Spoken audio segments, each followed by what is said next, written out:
Tonight, the gospel moment, it comes from the Gospel of Mark 11:24.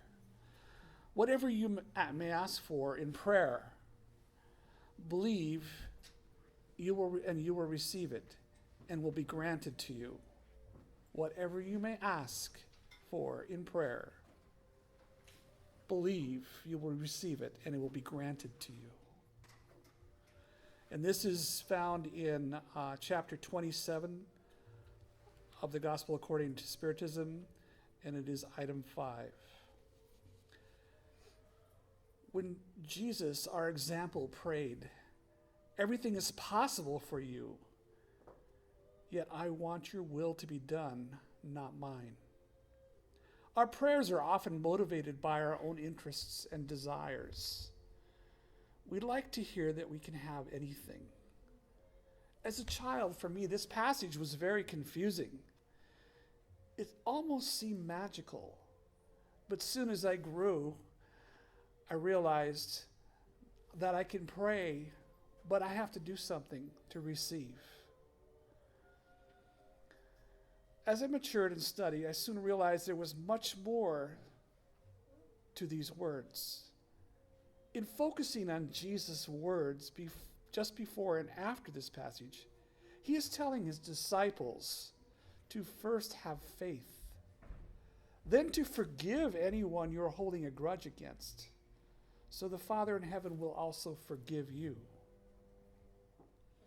Chapter 27 in the Gospel according to Spiritism is all about the quality of prayers, the action of prayer, transmission of thought, intelligible prayers, and the way in which to pray.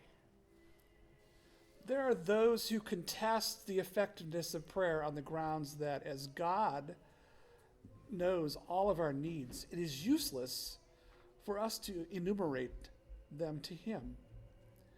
Those who think this then add that seeing everything in the universe is linked together by eternal laws, then our petitions cannot change God's decrees. Beyond all doubt, there are natural laws which cannot be annulled at the will of each individual. But from this fact to the belief that all circumstances in life are submitted to fatality is hard to believe. If this was really true, then man would be a passive instrument without free will or initiative. In this hypothesis, it would only remain for man to bow his head in submission before all occurrences without making any effort to avoid them. God did not give us reason and intelligence only for us not to use it. He gave the willpower to desire things and actively pursue them. He gave us free will. When we pray, God expects us to take necessary steps towards what we ask for. We cannot pray for something and just sit back and wait to receive it. You've heard before, God helps those who help themselves. We must direct ourselves to him with confidence and patience and resignation.